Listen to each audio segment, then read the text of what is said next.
Yeah, Baruch Levi B here from the Defiant Spirit. I want to jump into a movie. I haven't done movies in a while, but I'm doing Man Uprising, which, if you don't know, is one of my newer initiatives that I'm working with men both here in Denver, Colorado, and virtually to run men's groups.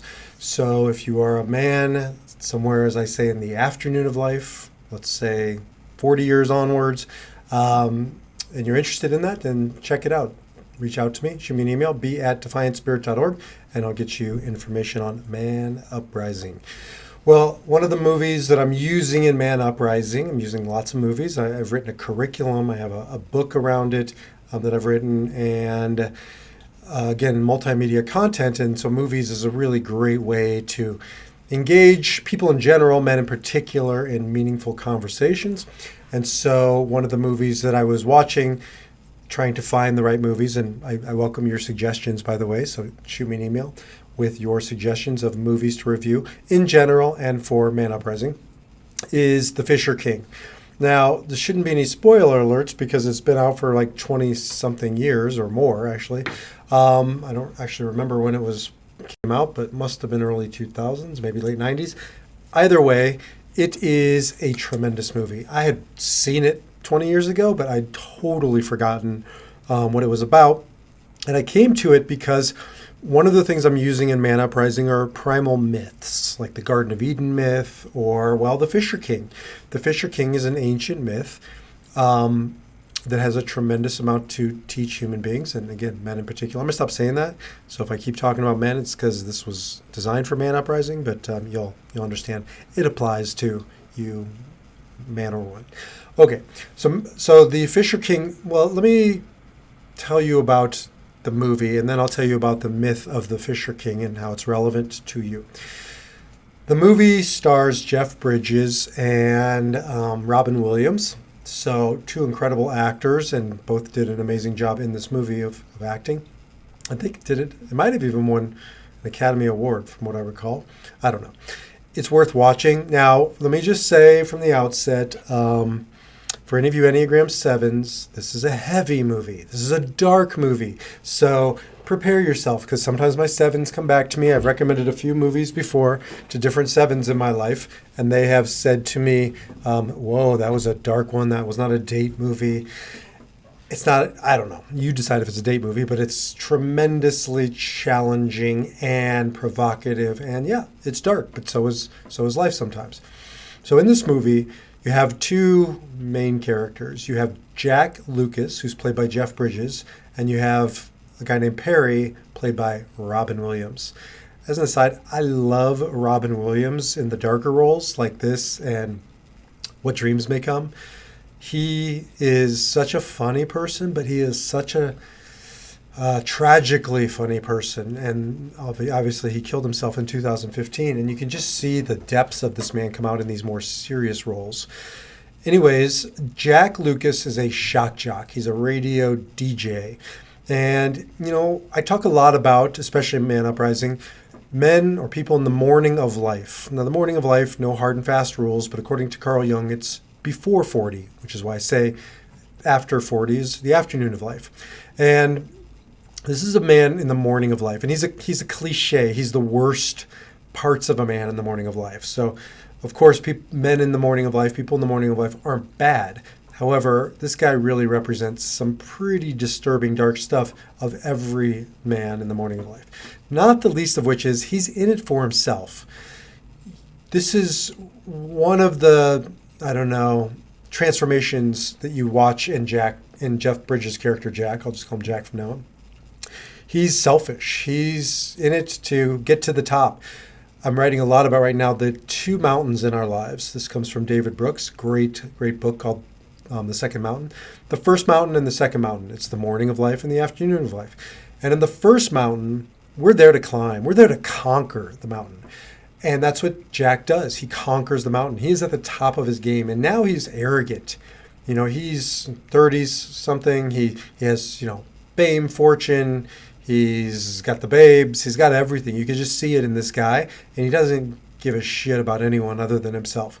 To the point where he's negligent. And he's negligent because he has a call-in radio show.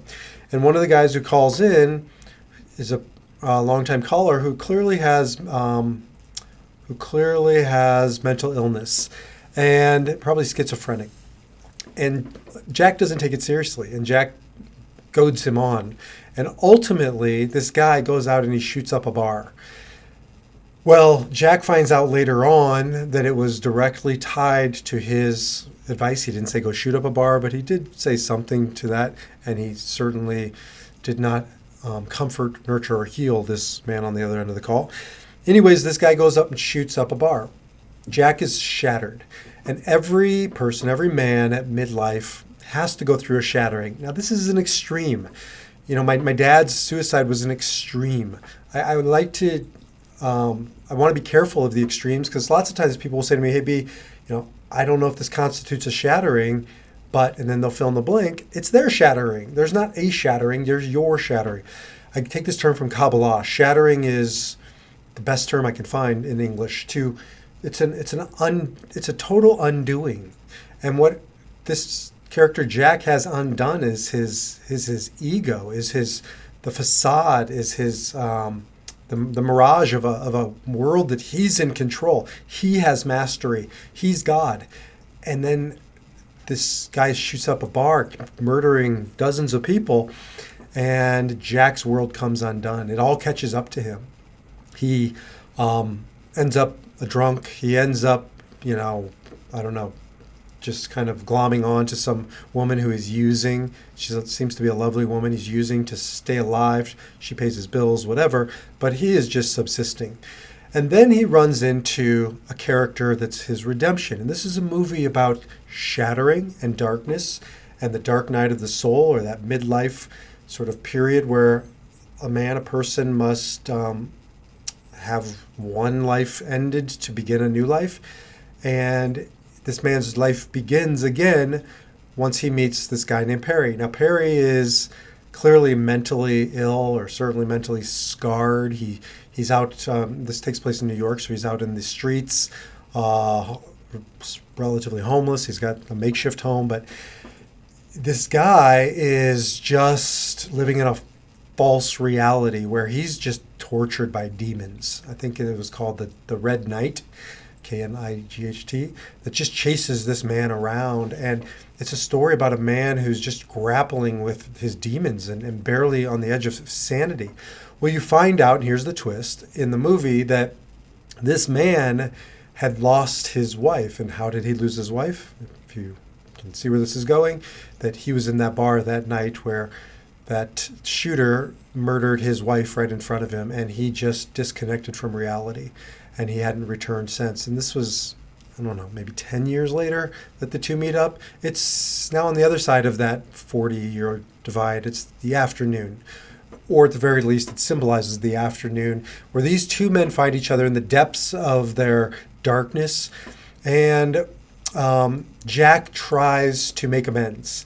And he tries to do it minimally in a kind of a trivial way at first, with money and just trying to make himself feel better. But during the course of the movie, Jack is drawn in by Perry, and his pain and suffering become Jack's pain and suffering. And the two go through hell together, side by side. And that's a very important teaching, especially for men. The men's groups I run, men go through hell, but they are side by side as companions. You can't do the work for anybody else. And you can watch these two men going side by side through hell, in some way helping each other and not even realizing it. Certainly Jack doesn't realize it. Now, he grows up during the process, and he starts to, what Viktor Frankl says, transcend himself, self-transcendence. And that's a key determinant of getting from the morning of life to the afternoon of life. That's a key factor. You've got to transcend yourself. You got to get beyond yourself and see the duties, the responsibilities that you have to other people, to the world around you, which is what got Jack in trouble in the first place. Well, he's growing up and he's starting to transcend himself, though he's got a long ways to go before the movie ends. And it revolves around a quest. And this gets into the myth of the Fisher King. Let me tell you about the Fisher King. And because that's how I got into this movie. Again, I was searching for myths to use for men in helping them do this inner work of rising up in the second half of life. And I came back to the Fisher King. I'd studied this in college. I was a philosophy major, and I studied this in one of my courses, but I'd forgotten it for 30 some years. Anyways, here's the Fisher King in a nutshell. There are different versions and variations, like all good myths. So, if you research it, you'll find variations, but it'll all be the same theme. So there was a powerful king, and he reigned his kingdom, of course. However, this man started to lose his power. He became impotent. I don't know about sexually, maybe, but that's just representative of an inner impotence, ineffectual, losing his prowess, his power, his virility, probably somewhere around midlife. That's when a man's body and life changes or begins to change. And this man, as the king, started to lose that ability to protect and to conquer and to have that kingly quality. And his kingdom went barren, and people lost their respect for him because he lost his respect for himself. And he goes through this, I wouldn't say dark night of the soul in the tale, but more of a gray night or gray nights of the soul, where he's just existing, he's subsisting, and therefore he spends his days fishing. Hence he becomes known as the Fisher King. Nothing wrong with fishing, but it's his distraction. It could be fill in the blank. He could be sitting at a bar all day, every day. He could be playing Nintendo, Xbox, I don't know, whatever. He could be at the racetrack. He could be watching TV. He could be just going through the grind of life, surviving but not thriving, breathing but not living. And so this king just subsists. However, he holds out hope, like this eternal hope that somebody will come rescue him. Even the kings need a king. We want to be rescued. And so he hopes and he waits and he prays for a hero, for a knight. Now, in different variations, a knight shows up, and the knight goes on his behalf on a quest for what? A holy grail. This goes back to the King Arthur era. And so the holy grail, now usually we think of a chalice, a cup, and that's what it is in this movie. However, the holy grail is something so much more than that. In mythical tradition, it's the source of life, eternal life. It's in the Garden of Eden, the tree of life. It's in Christianity, the figure, the Last Supper. And the Holy Grail is the divine feminine, right? That space between Jesus and whoever was off to his left or his right, that V shape. Actually, I think Dan Brown did a whole thing on this. Bottom line is, it's not a cup. It's quest for unity, for oneness, for divinity, for transcendence, for ultimate power, right? Life eternal. And so whether or not the king goes on this journey or he outsources it to a hero or knight, it's really the hero or knight within every person, within every man. It's the hero's journey. And so, at least in the movie, Jeff Bridges' character, takes on this role on behalf of a lost Perry. Perry is in a coma. He's just been re-traumatized. Watch the movie. And he asked Jack to go on this ridiculous quest to rescue, to find the Grail. And it was in an apartment building or condo in New York City. But it's just some cheap trophy in some guy's shelf. But it doesn't matter. It symbolizes Jack's willingness to transcend himself, to get beyond himself, to devote himself to a cause bigger than himself. That's Frankel's self-transcendence. We can never get to ultimate meaning to our purpose if it doesn't involve others, if it doesn't involve something or someone bigger than ourselves. And so the bottom line is, Jack sets out on this quest and he achieves it. He finds it, he arrives, and in the process he not only saves Perry, but he saves another man. And again, he got beyond himself. And then Perry wakes up because he's been restored to this chalice, and both of them don't live happily ever after. That's one of the takeaways from this, because it's not a neat and tidy, happy ending.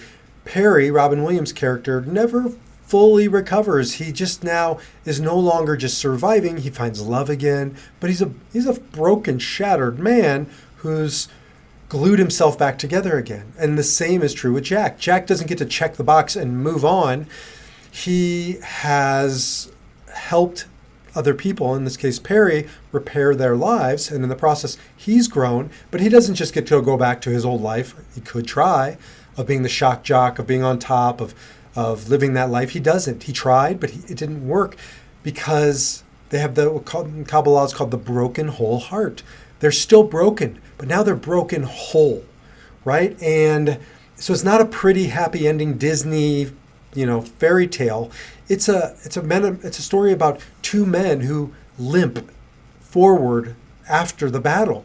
These guys have been battling, each of them their demons, each had their red knight, and each in their own way had been running from their red knight, from the demon that had tormented their souls over these past years.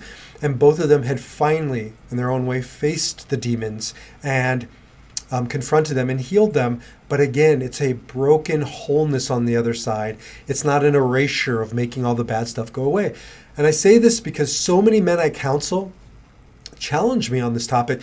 B, you tell me to go back and heal the broken parts, but doesn't that do a disservice to the people who I hurt? And we all hurt people, to the damage that I've done, to the destruction that I've caused. Affirming your deity and making it all better. That's not how it works. You're not getting rid of the brokenness. As I always say to them, it's not excusing the broken things that you've caused. It's explaining it. And if we can explain it, we can understand it. If we can understand it, we can use it. And that's the point.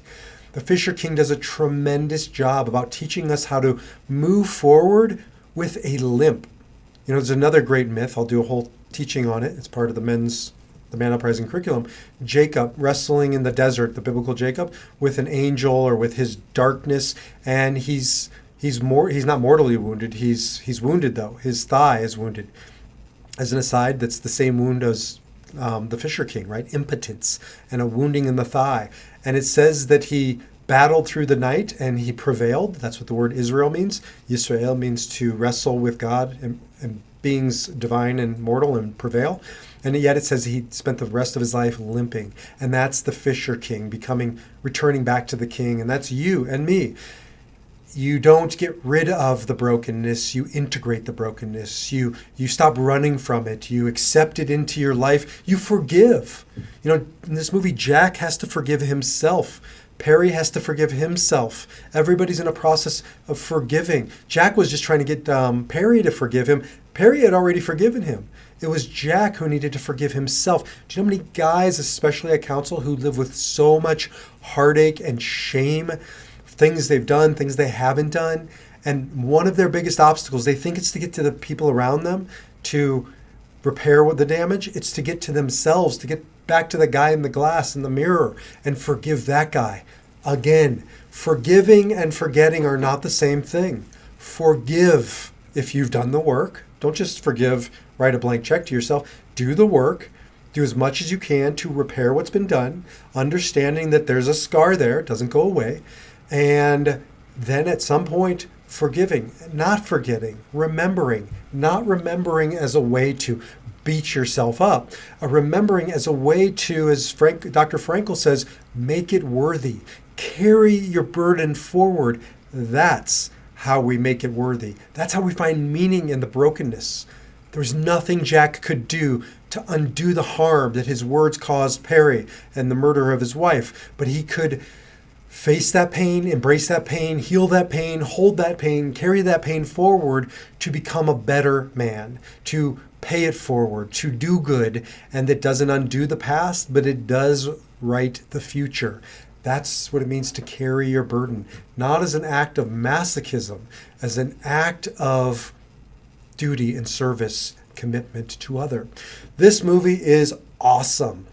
I just can't say enough. It's going to be in my program. So for the guys who are interested, we have a unit on, not this is a bonus. The videos are bonuses in my program, but about shatterings. I have 26 sessions over 2+ years. I am asking men to commit to 1 year. I know you'll want to be along for the entire ride, but if you're interested, reach out to me and we'll get you going. We're going to be launching a new group hopefully in May, and certainly a virtual one coming soon. And then we'll just be launching them as every time we have 7 to 9 guys, somewhere in between there, we'll be launching a new group.